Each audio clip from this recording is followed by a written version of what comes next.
Hi, I'm Daniel, the only tutor at Starling Tutoring, and today we'll be doing question number 7 from the math section of ACT Practice Test 2.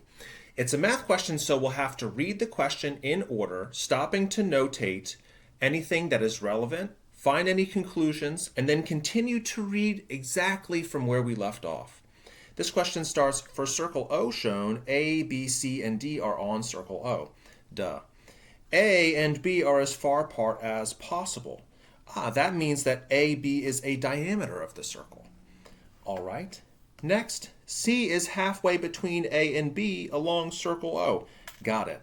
That means that AOC and BOC are right angles. Next, D is halfway between C and B along circle O. Got it. That means that each of these central angles are 45 degrees. All right. Now it says, what percent of the area enclosed by circle O is enclosed by OC, OD, and minor arc CD? Okay.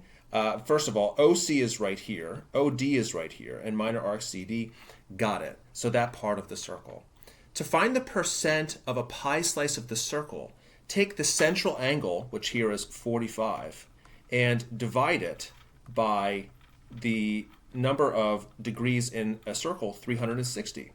If we put this in a calculator, we'll find that we obtain 0.125, which as a percent is 12.5%.